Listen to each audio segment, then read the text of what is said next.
So here's the thing. I've always been a little bit intrigued by journalists. Not because I think they're part of some noble profession, but because of the small things that their job entails.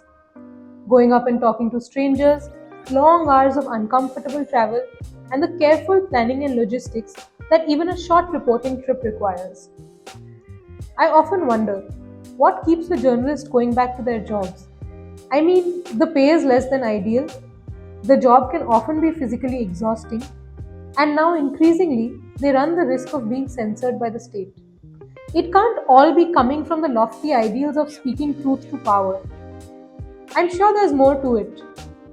I'm sure there must be something deeply rewarding about the job itself, about approaching a fellow human being with a genuine desire to understand their story.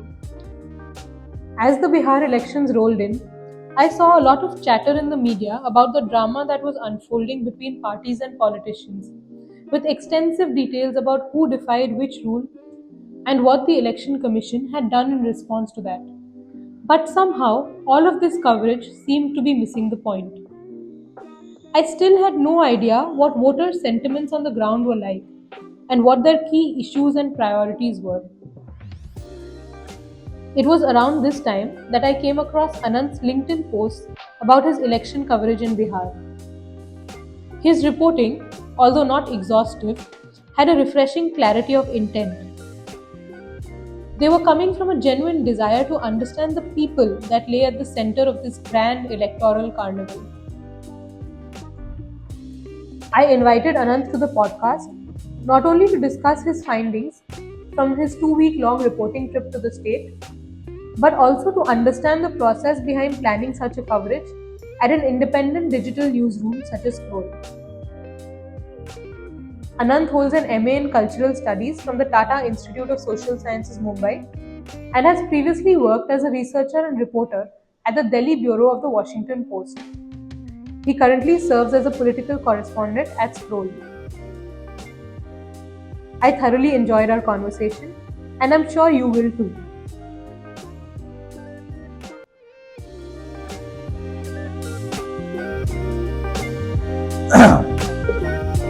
Yeah. Okay, great. Hi Anant, it's great having you here. Hi, Purvi. Thank you so much for having me over.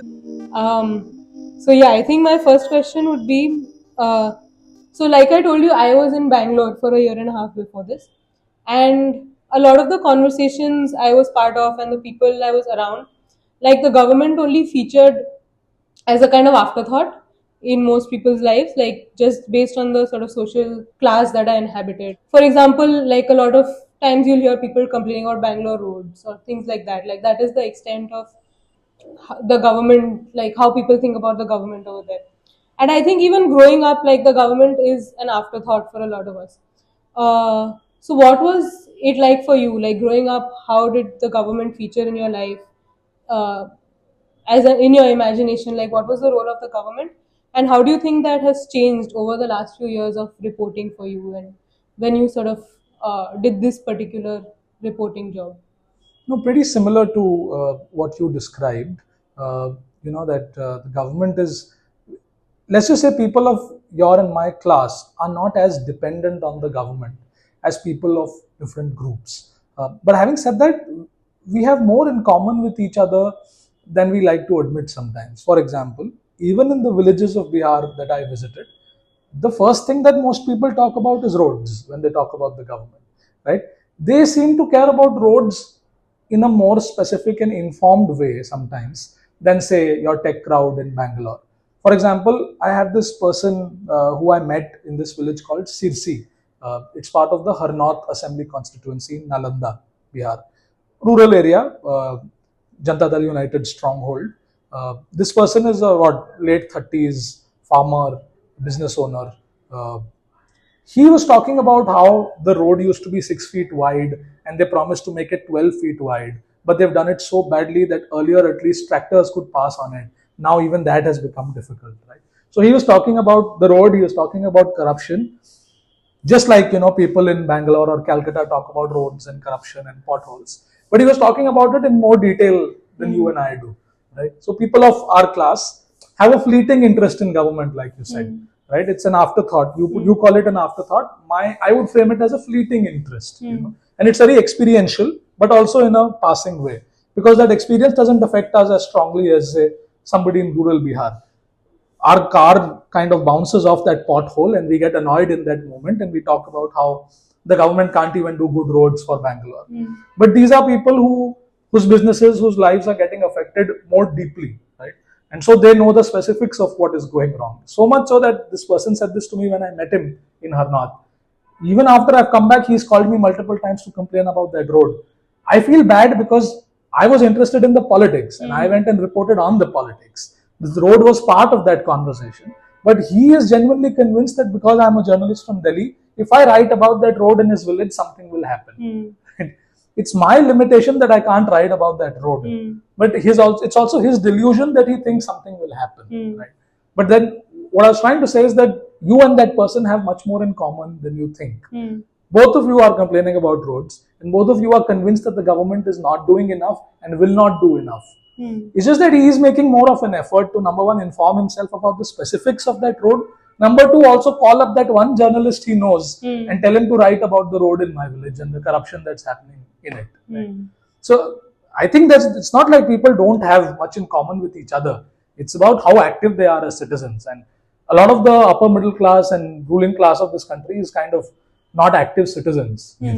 And they kind of try to excuse that by saying that we are not interested in politics. There is some truth in that because they're not dependent on politics. They are kind of cushioned with all their luxuries and comforts that they enjoy to care about politics in a more deeper, personal way.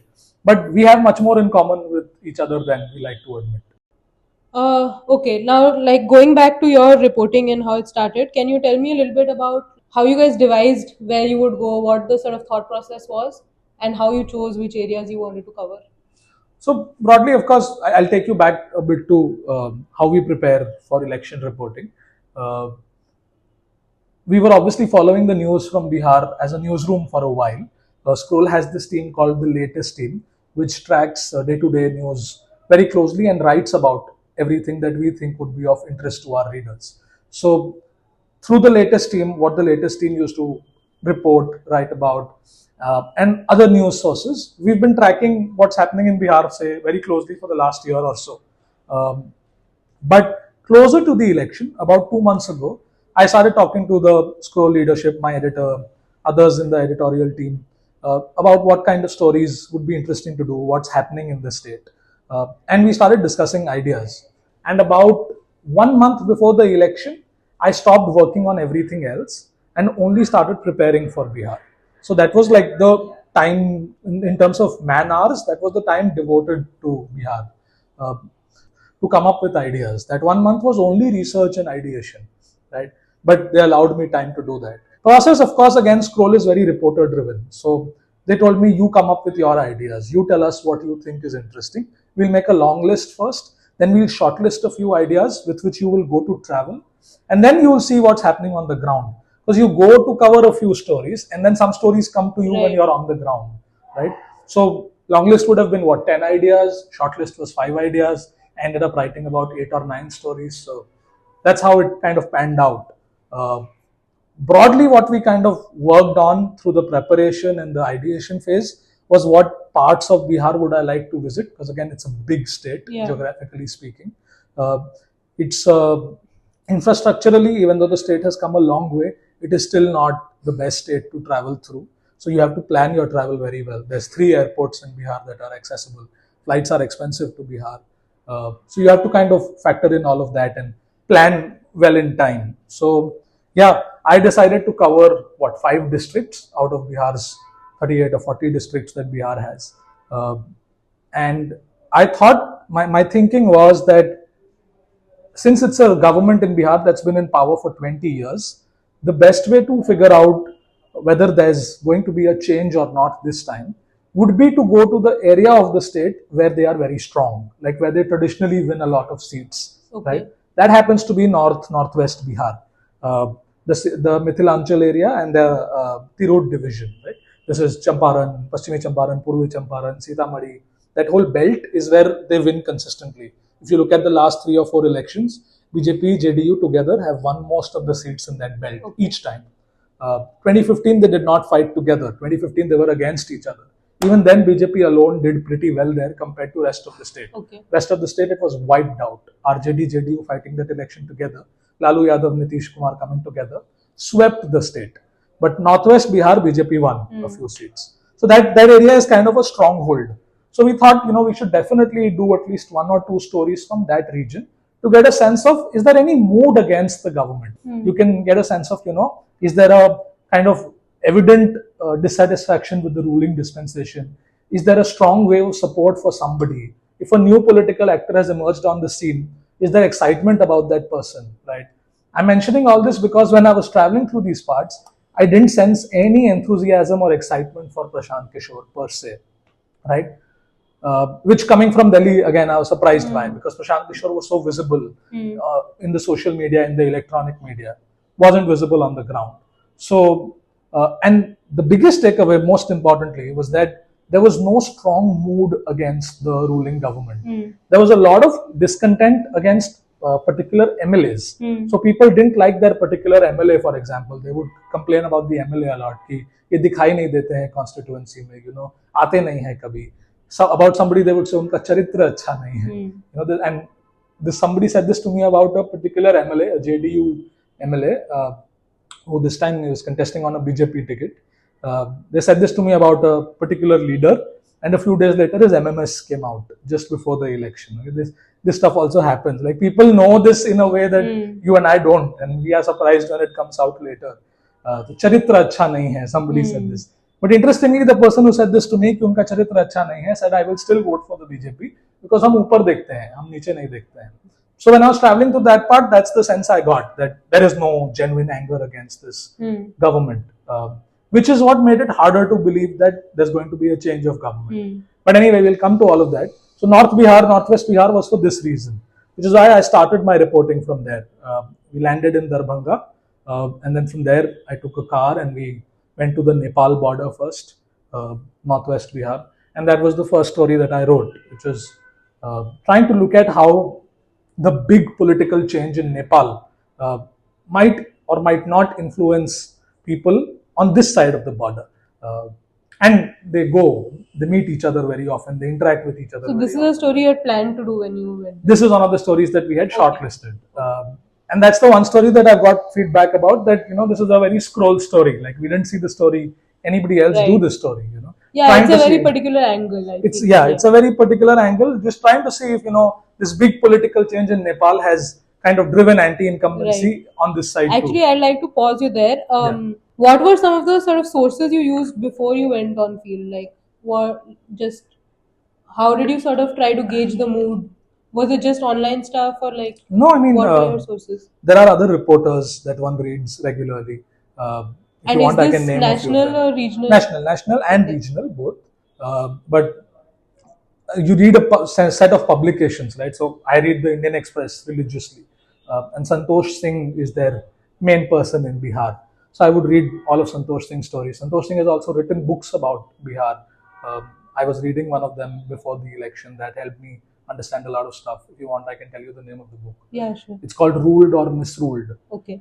It's a look at Bihar's history up to the point when Nitish Kumar switches sides for the first time in 2013 on the issue of Modi being chosen as the Prime Minister candidate.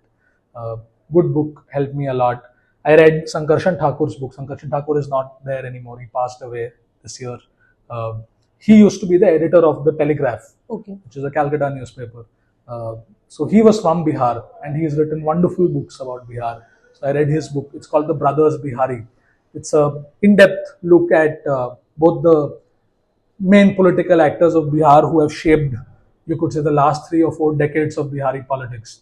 Nitish Kumar and Lalu Yadav, both their lives, their politics, their histories. Great book again. So I try to balance books with news reports. So that's how I did my research. These are more historical sources. Did you have any current sources about? Current sources, what everybody does, a lot of YouTube, a lot of newspapers, Hindi newspapers, mein Dainik Bhaskar, I would read regularly, follow all Bihar stories as closely as possible. Santosh Singh's reports I would read. So Santosh Singh is still writing for Indian Express. He's still the most prolific Bihar reporter in the English language. Okay. So Santosh Singh's byline I would follow closely. For the Hindu, Mr. Amarnath Tewary writes. He's a very good journalist. So I would follow these newspapers closely, and I would also try to balance that with these books that I've read before. And YouTube sources would be sort of informal sources or news? Both, but Okay. more news, honestly. Okay. Because once the SIR began in Bihar, a lot of reporters were also going. But there are Bihar-based reporters who've been writing about Bihar politics, who've been making videos about Bihar politics on a regular basis. So I follow them. There's a small YouTube channel called Followup Bihar, and there's another one called the Jantana. Okay. Very good these platforms are. So I follow them closely. Okay. Yeah, many more. There's so many of them. I can't name all of them off the top of my head. But yeah, Bihar, as you know, everybody describes it. It's become almost a bit of a caricature stereotype that Bihar is India's most politicized, most politically aware state. A lot of truth in that, but yeah. So there's, of course, if there's so much politics, there's also a lot of journalism just thriving. Yeah. Got it. Okay, going back to the your coverage of Bihar. So you covered the North-West region. What else? Yeah, so I started from there. That's one story that we kind of logged in early on. And the idea, if you ask me where it came from the events in Nepal, which happened, a month and a half, 2 months before the Bihar election. So it was just there in my mind at that time. Yeah, it was a very interesting angle actually. I had not thought about that angle. Yeah, so Nepal shares a long border with Bihar. And as it turns out, and I write in that story also, the two states are very close to each other, Nepal and Bihar. Nepal's not a state, like it's a country, but they're so close to each other. Still, they are politically very different. Which, as one professor in Muzaffarpur told me, that should not come as a surprise to you. Bihar shares a big border with UP also, but UP behaves very differently, Bihar behaves very differently. Bihar shares a long border with Bengal. The two states couldn't be more dissimilar politically, or with Jharkhand, for example. So that in itself is not a very big deal. But the fact that, there was a lot of chatter about Nepal when I was there, and people were talking about it, people were following Nepal very closely. And of course, some people thought, Nepal has managed to change so much politically. But we've had the same regime in power for 20 years. So that's the first story. And after that, I kind of started traveling towards the south once I started in the Northwest. And then the kind of stories started coming out themselves, because even before the election happened, it was quite clear that all was not okay between the Congress and the Rashtriya Janata Dal, RJD. This was clear during their yatras also. If you remember, when Rahul Gandhi took out that voter Adhikar Yatra, at every stop he would be asked by journalists to say, will Tejasvi Yadav be your CM face? And he would not answer that question. And it's one thing that he would not answer that question. Tejasvi was also visibly upset at him not answering that question. And after that yatra was over, it did well, whatever workers were energized. It put the opposition on the map and everybody was talking about the issue. 5 days later, Tejasvi took out his own yatra. Right? So this kind of tension was quite visible well before the election. So I thought maybe, we'll cover this in some way. Once I got to Bihar, it became very clear that these fights have only gotten worse. And how long before the election was? Just 2 weeks before the election. Okay. And so it became clear that in many seats, they are going to fight against each other. Right? Us samay the thing hadn't come out. That started coming out. The lists and all that started coming out. So it became clear that in many seats, they are going to fight against each other. Which is, they've tried to downplay it throughout. But this had not happened on even one seat in 2020. In 2020 Bihar elections, opposition came very close to defeating Nitish Kumar and BJP-JD. So when you were already doing well in the last election, why should you have these fights in 2025? Not 1, not 2, but 12 seats. They had these friendly fights against each other.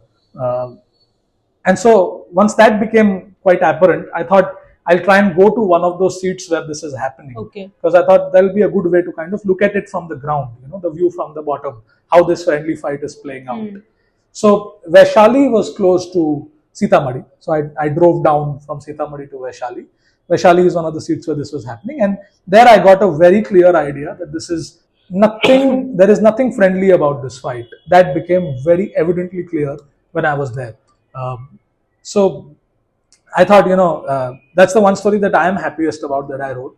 because I think that it came out very clearly that this friendly fight business is going to hurt the opposition, is hurting the opposition. Morale of workers is very low because of this, and this is not going to look bad no matter what the election results are. So that's how the second story worked out. And then it was just whatever came along the way. Some of the spots that I visited were almost bucket list items for me. Again, something I'm very grateful that Scroll leadership was indulgent with me about this. For example, I was telling you I read the Sankarshan Thakur book, right? Sankarshan Thakur book has this very interesting phase in the middle where he talks about visiting Nitish Kumar's ancestral village and seeing his house. His house is not in a great condition. He meets his brother, and the brother complains that he doesn't do anything for the family. He's so busy in politics and all that. So I thought it was a very interesting segment of the book. And I knew when I read it that I would want to visit that place once. So I kind of managed to convince my editor to let me go there. They let me go there. I did a few stories from that also. So I visited Nitish Kumar's ancestral village. Then I thought... This is in Nalanda district? Nalanda, yeah. Okay. This is... the assembly constituency is Amarnath, which I was telling you about. And the village is called Kalyan Bigha. Okay. Since then, he has renovated the house and all, by the way. So house is pretty nice now. But it's locked. He doesn't stay there. He visits thrice a year.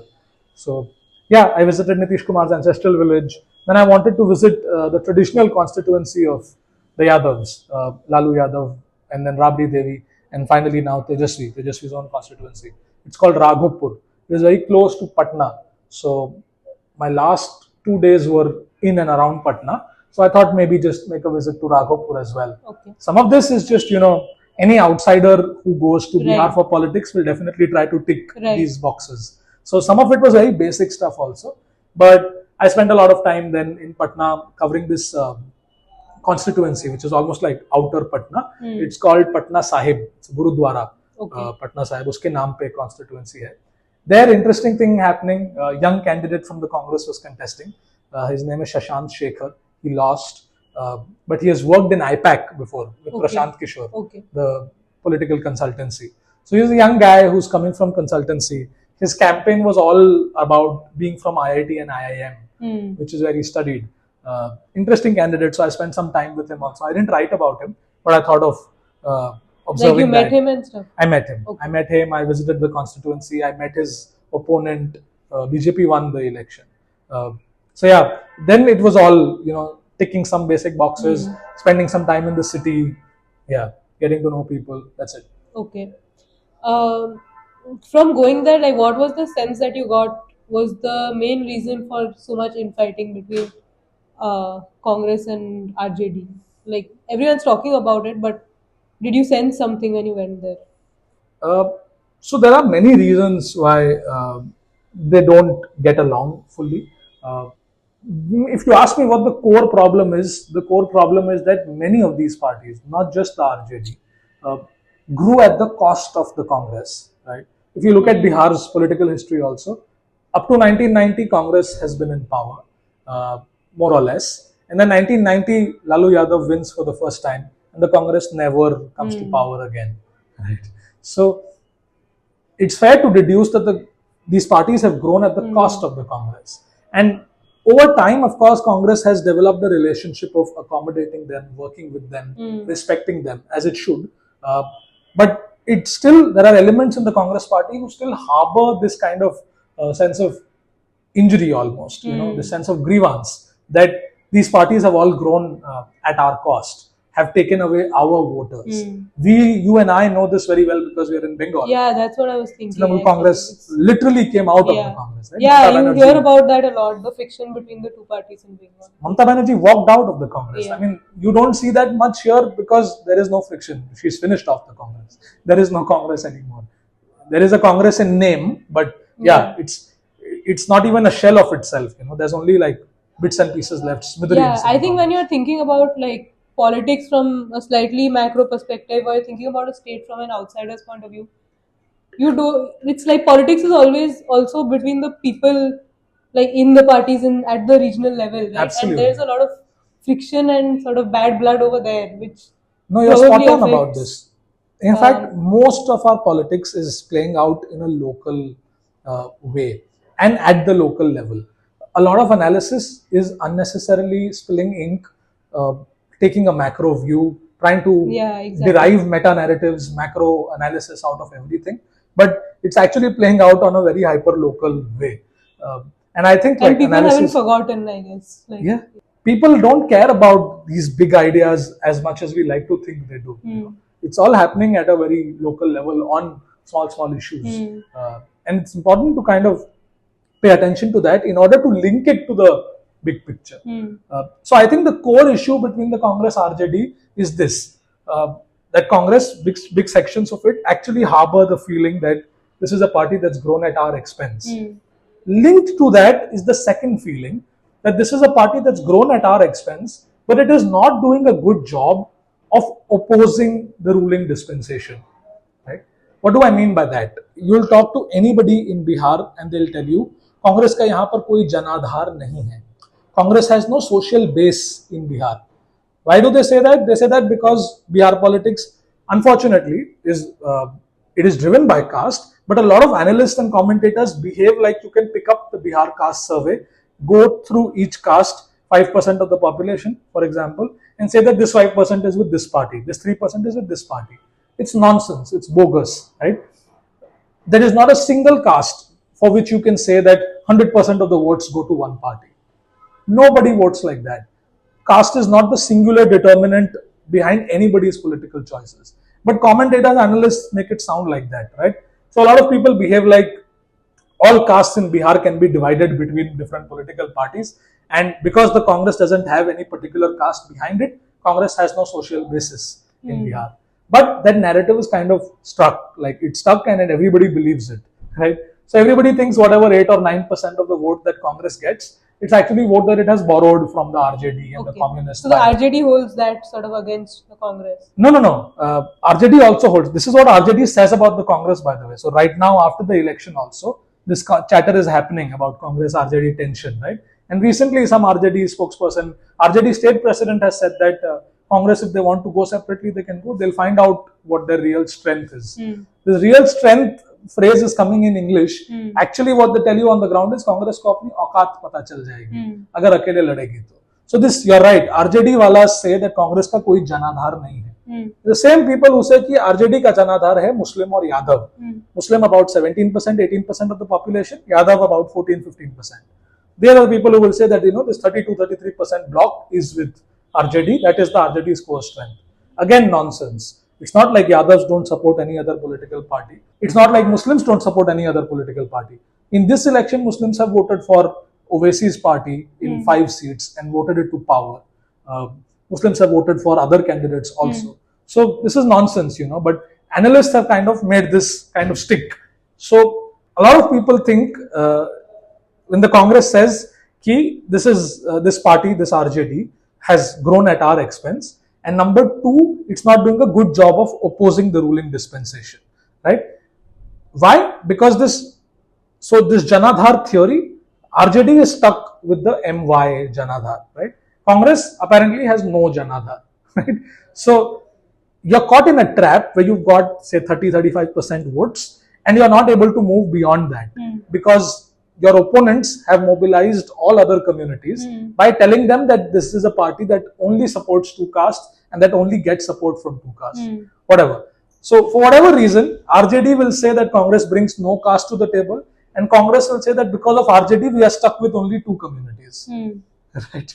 So there is this sense between both that you are not helping us grow and you are not being able to fight them on your own. So there's this like very strong ill feeling between the 2 main parties.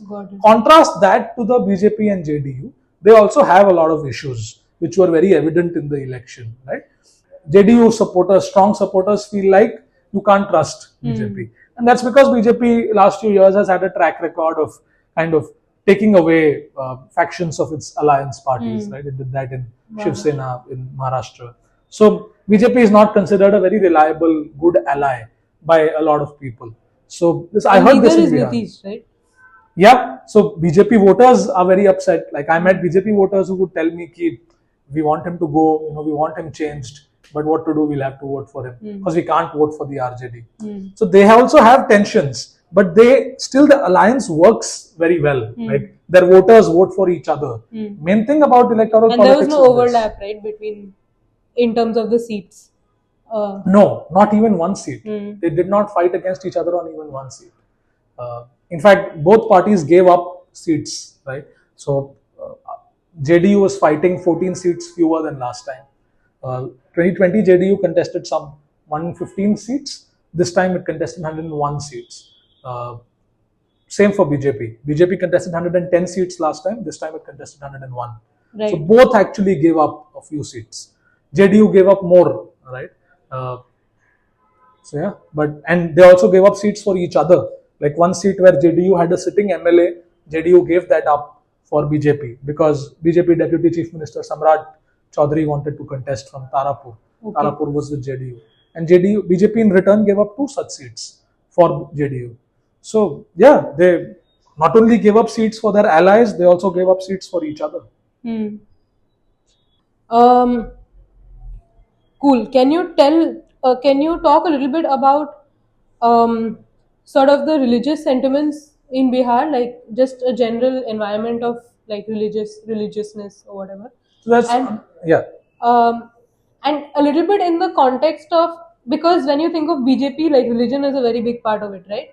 So how that kind of translates into the context of Bihar and what you found in your reporting, and how religion is mobilized in like specific to Bihar context for them to be able to come to power, or what is their sort of pull in Bihar in that context? So that was one of the reasons again for me to start my reporting in North-West Bihar, because in Sitamarhi, the government of Bihar is developing it as the birthplace of Sita, and was it always called Sitamarhi? Yeah, it's always called Sitamarhi, but you could contest that even the mythological texts don't describe Sitamarhi as the birthplace of Sita. It would actually be in modern Nepal or whatever. But yeah, it's a thing for religious tourism. They are fashioning it as the birthplace of Sita Ma, and the idea is to say that Sitamarhi should become like a sister city to Ayodhya, because Ayodhya has now been modeled as this hub of tourism around Lord Ram. We can do that with Sita for Sitamarhi. So now this big temple is coming up there. There's already a temple there, but now this big temple complex is coming up there. So I thought maybe one reason to go there would be to find out if there's a great buzz about it. There's been a lot of writing about how BJP lost Ayodhya also, right? So does this ever translate into votes?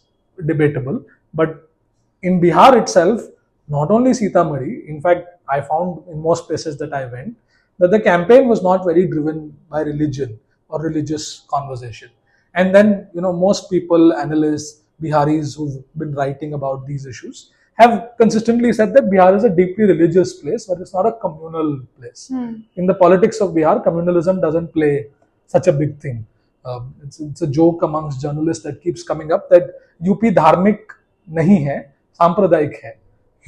UP is not as religious as it is communal. Right. But Bihar बहुत धार्मिक होने के बावजूद सांप्रदायिक नहीं है. And Lalu Yadav, of course, gets a lot of credit for not allowing riots to take place, religious communal riots.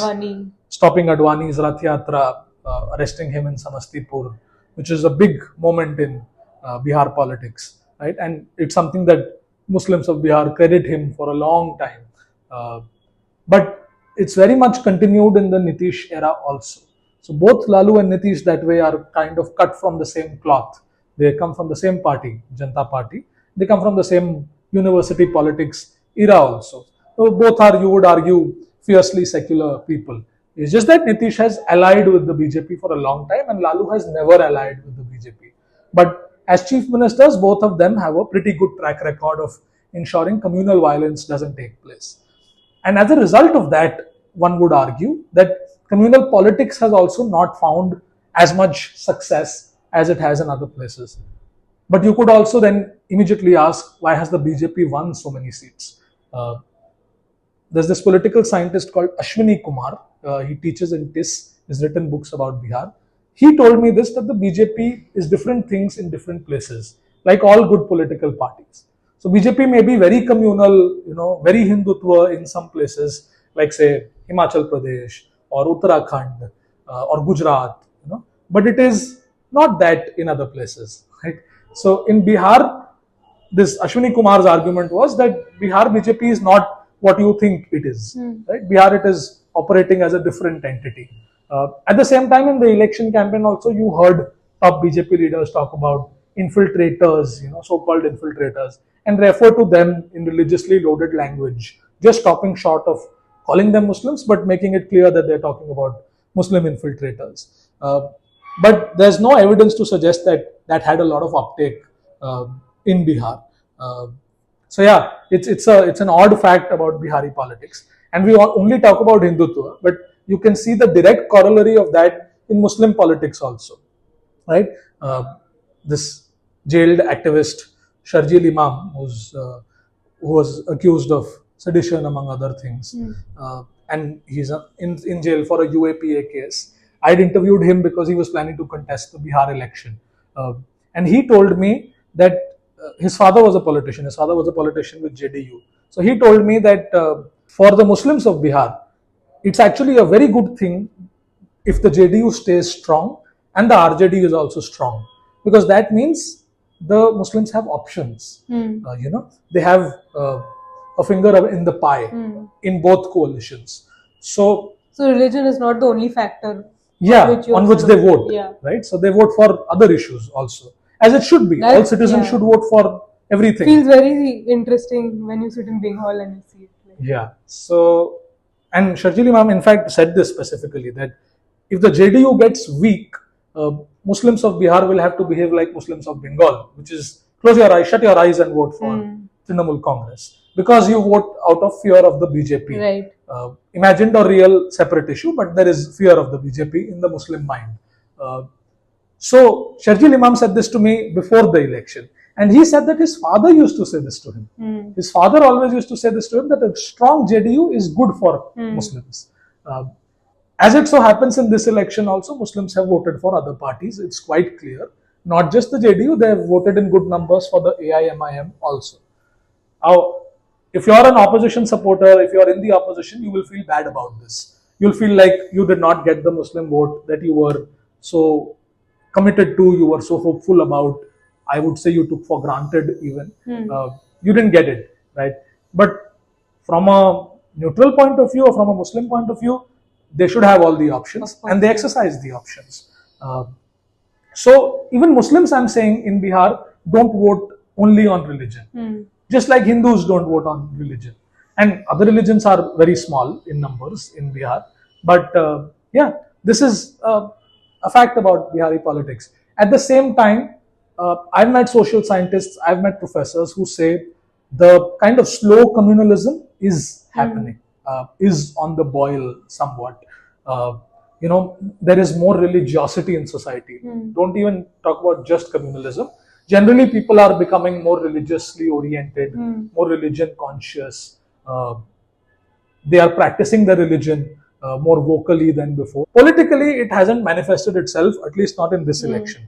A lot of people will say BJP has won 89 seats out of the 101 that it contested. It means that Bihar has become rampantly communal. I didn't see that, at least when I was traveling. And most people, reporters, analysts, social scientists who I've spoken to, nobody thinks that the vote for the BJP is a vote for Hindutva, strong-headed communalism. Right. So you said that the BJP is different things in different places. What is it in Bihar? In Bihar, it is, number one, it is Nitish Kumar's ally. BJP knows this very well, even though it won more seats than Nitish Kumar. It has won 5 seats more than Nitish Kumar this time. Last time it had won 30 seats more than Nitish Kumar. But both times it knew very well that it is not the biggest party. It may win more seats, but without him, it is nothing. So a lot of the vote that it is getting is because of Nitish. So number one thing that the BJP knows about itself, and therefore is in Bihar, is it is Nitish Kumar's ally, right? Because the strongest support base of the BJP in Bihar is upper caste. Upper caste are what? For 15% of Bihar's population. If you take away Muslim upper caste from it, then they are about 12-13%. They also, like I told you earlier, no caste votes blindly only for one party. Some upper caste vote for other parties also. So BJP's got upper caste in Bihar, but it is not the sole party of the upper caste. Without Nitish, BJP would not get many other votes. There's a general consensus about this. However, BJP in the last few decades has managed to make a lot of inroads in OBC communities. Right? Now, Bihar OBC communities are what? Yadavs are the biggest OBC community. Then there's Kurmis, which is Nitish Kumar's community. And there's Kushwahas. Again, used to be strong supporters of Nitish Kumar. Still, many of them support Nitish Kumar. So there are many such communities, some of whom the BJP has managed to find some inroads in. For example, the BJP's Deputy Chief Minister, Samrat Chaudhary, is a Kushwaha. Comes from an RJD family, by the way. Has been in RJD before, has also been in JDU, if I'm not wrong, before. So, in Bihar, BJP is number one, Nitish Kumar's ally, because it can't win alone. If it could, it would have gone alone. 2015, BJP went alone for the first time. BJP's highest moment in its history, right? 2014, it has won majority. It decides to go alone. It gets about 23-24% votes. Huge achievement. How many seats do you remember? Wiped out. I think it won some 40-50 seats maximum. The alliance that was Mahagathbandhan ka word wahan se aaya tha. RJD, JDU, Congress. 3-party ka alliance. They won what 180-190 seats between them, maybe more. Bihar total has 243 seats, right? So BJP learned that time that we have votes. They had about, in that election, they won 23-24% of the vote. Lost. But they can't go beyond that. Yeah. And then again, so the communities that vote for you also maybe are spread out across the state, but in every seat, they are not numerous enough to make you win that seat. So you need allies in Bihar. And BJP learned this. Therefore, the second thing that the BJP is in Bihar is humble. It's a humble party. Okay. It recognizes that it needs others. So it will bring them on board. Right? So BJP alliance had 5 parties this time. Right? BJP, JDU, Chirag Paswan's Lok Janshakti Party. It had Hindustan Awam Morcha Secular, which is Jitan Ram Manjhi's party. And it had Upendra Kushwaha's party. Upendra Kushwaha's party got what? 6 seats. Hindustan Awam Morcha got 6 seats, right? Why do you need these parties? Any neutral person will say that you don't really need a party that you are giving just 6 seats to. But BJP knows we need them, right? We don't need them to win those 6 seats only. We need their voters to vote for us in the 237 seats across the state. So BJP is a humble party in Bihar. And BJP realizes that it needs Nitish Kumar in Bihar. But again, I don't know if you follow sports. Do you follow cricket? Cricket, there is this new buzzword called role clarity. Cricketers will say that my coach has told me what my role is. I'm not trying to break some records. I'm doing what my role is. Right. So BJP knows its role in the alliance is to bring the upper caste vote. It is bringing the upper caste vote. So BJP is happy to fight 49 seats with upper caste candidates. Neighboring UP, BJP is contesting all seats. BJP is giving more tickets to OBCs in UP. BJP is giving more tickets to non-upper castes, right? But in Bihar, BJP is happy to be the upper caste partner. OBC and EBC, which is even more backward, right? Extremely backward communities. So it's cut out of the OBC category. But numerous, in terms of numbers, EBCs are more. EBCs are about 36% of Bihar's population. So the EBC party is Nitish Kumar, right? Nitish Kumar is bringing those votes. So that role clarity is there. It's a humble party. It's a focused party.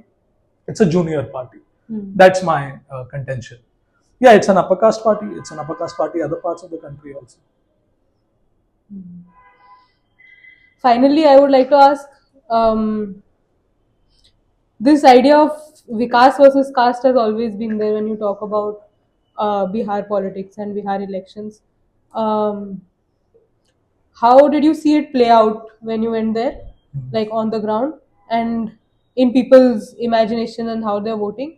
And do you think it has sort of, I know you went there for the first time to report, but do you think it has sort of shifted this election a little bit? No, I didn't go there for the first time. I've been there before. But to cover an election, I went there for the first time. This Vikaas versus caste thing is a false binary. This binary does not exist. Not on the ground. Yeah, you will meet some people who will say कि हम जाति पे vote नहीं डालते, हम विकास पे vote डालते हैं. but it's a binary in their heads. For most people, that binary does not exist. It's an artificially created binary. Liberals kind of lean one way, which is understandable, but in the immediate aftermath of the results, you must have seen a lot of people go like, Bihar ka kuch nahi ho sakta. 20 years Nitish Kumar has been in power, it has voted for him again. Bihar will never change, Bihar will never get better. This is a very bad tendency that some people have of, number one, looking down on that place. Number one, judging that place on the basis of its political choice, right?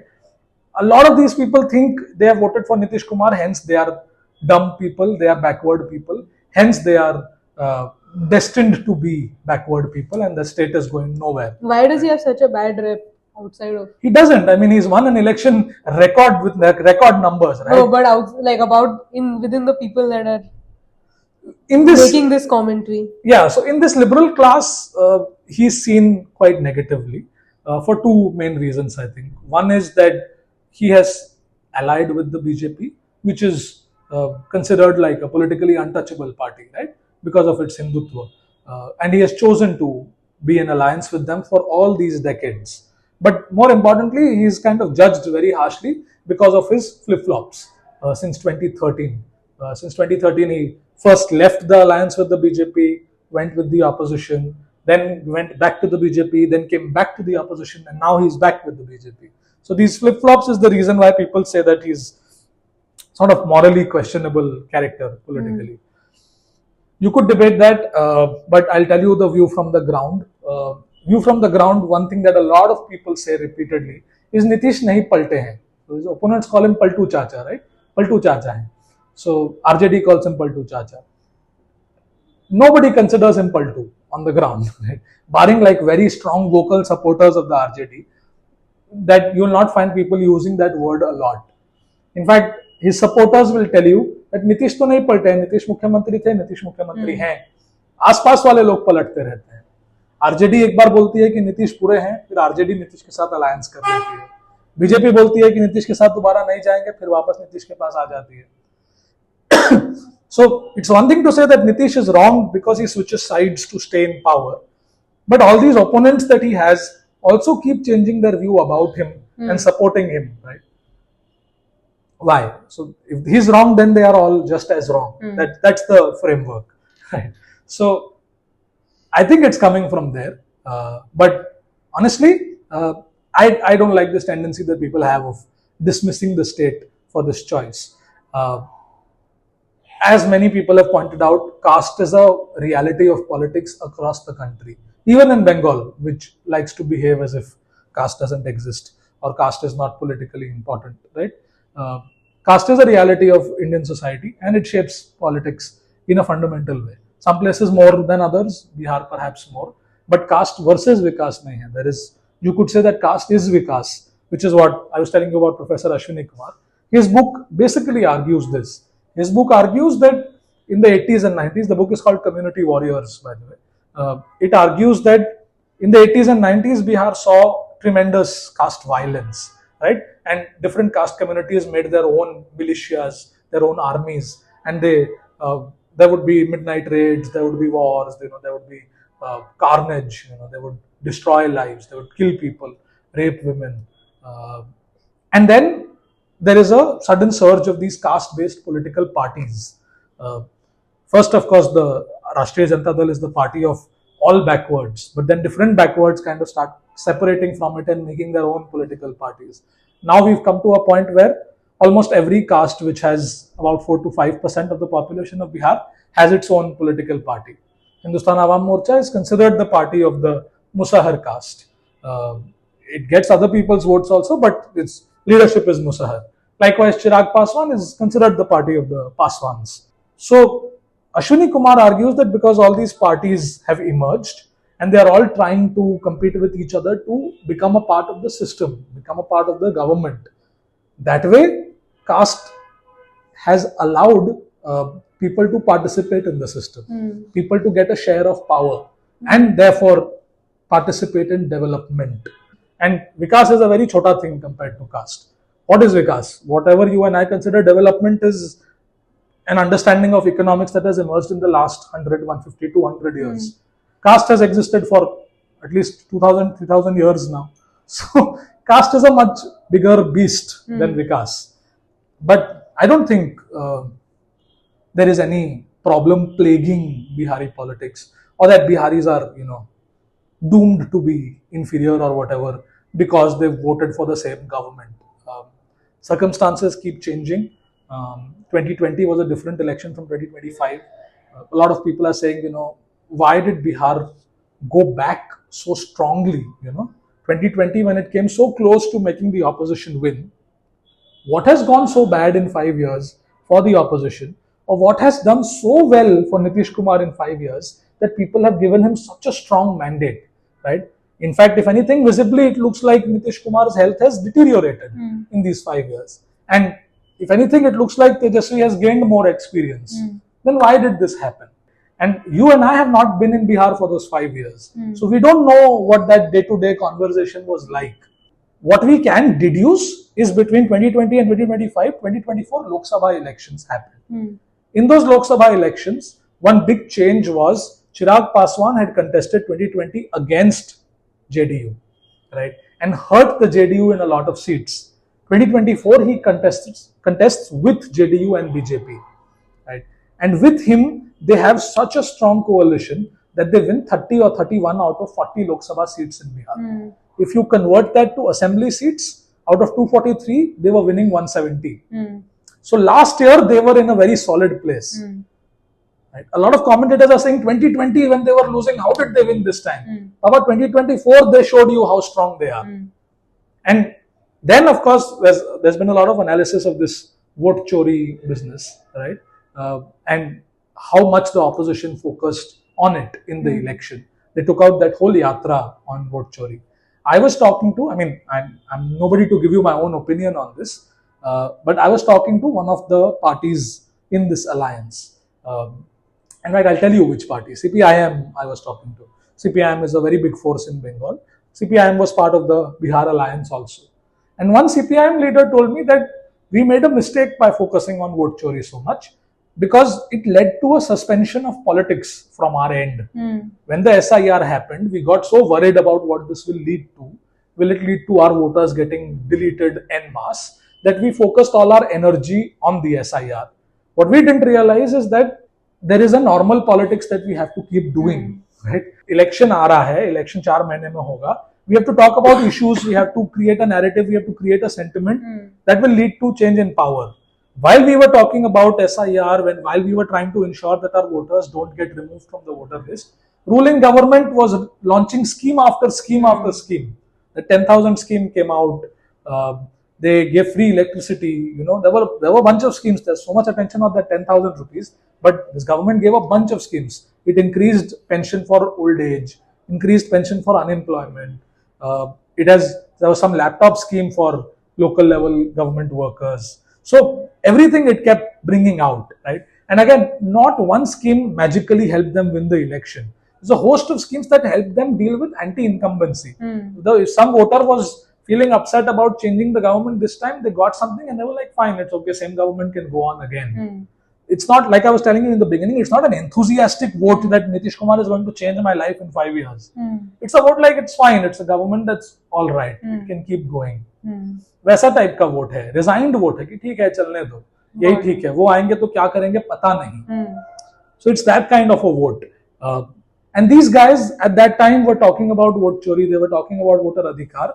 They kind of stopped talking about what they would do. Yeah, and what the issues are going to be, which they realized, by the way. So if you study the opposition campaign, first August mein pura focus is on vote chori. September mein there is silence, there is full focus on alliance and figuring out seats and stuff.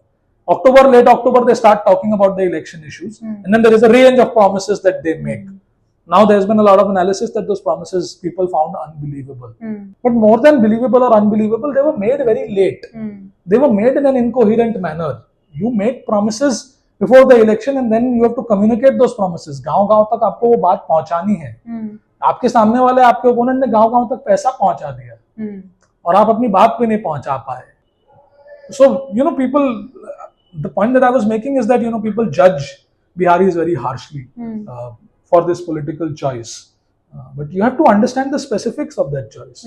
Instead of starting with an assumption that this is a bad choice and this is a good choice. If you vote for BJP-JD, you are a bad person. If you vote for opposition, you are a good person. That framework itself is wrong. As a journalist, my job is to first understand why people do what they do. Right. Not a question of what did you do. You can't start from that. A lot of commentary actually starts from that. And we are all, by the way, journalists are not dudh ka dhula hua. We also fall for all this. Like social media, you must be interested in social media a lot. Social media distorts our understanding, right? Before I went to Bihar, I had seen all those videos of Nitish Kumar doing strange things on camera in public events. And RJD was running those videos a lot. Tejasvi himself was tweeting about this stuff all the time. So looking at all that, even I got carried away and thought that this is going to be a big issue in the election. Nitish ka swast. In fact, there are a lot of Hindi headlines and all that describe him as Bihar ka Biden and all these things. He looks like he's aging, but he was also very active in the election. Bahut campaign kiya hai. A lot of Biharis will tell you he has done more campaigning than Tejasvi. People told me this. But yeah, social media kind of distorted my point of view and led me to assume that this will be a big issue in the election. When I went on the ground, it wasn't that. In fact, there was sympathy for Nitish Kumar. Among his supporters, they actually felt like, he is besieged. Everybody is coming for him. His alliance partners are coming for him. His opponents are coming for him. And there is a lot of gratitude in Bihar for Nitish Kumar. Again, you can judge them. You're like, आप democracy में हो. What is this gratitude business? You vote for somebody for 5 years, you vote for somebody else for 5 years. So you can judge them for that. But you can also try to understand why the gratitude is there. Everywhere I went in Bihar, people खड़े होके दिखाते थे, left right ऐसे झूल झूल के दिखाते थे कि सड़कें बिहार की बहुत खराब होती थी नीतीश कुमार के पहले. नीतीश कुमार ने सड़कें बनाई है. I said this to an opposition supporter and he told me, अरे बहुत चालू है, दिखने वाला काम करते हैं. सबको सड़क दिख रही है, सड़क बना दिए हैं. So that critique is there. His opponent will say कि वो काम करते कम है, दिखाते ज्यादा है. But it worked. Yeah, and people believe that. Like people of all ages told me this. Sometimes when I would be on a bad road, I would also wonder कि ये क्यों इतनी तारीफ कर रहे हैं, रोड तो खराब है. But हमको वो कल्पना ही नहीं है कि पहले इससे और ज्यादा खराब थी. So that gratitude is coming from there. That gratitude is coming from the fact that he has managed to electrify almost all of Bihar. Gratitude is coming from, of course, the work that he has done on law and order.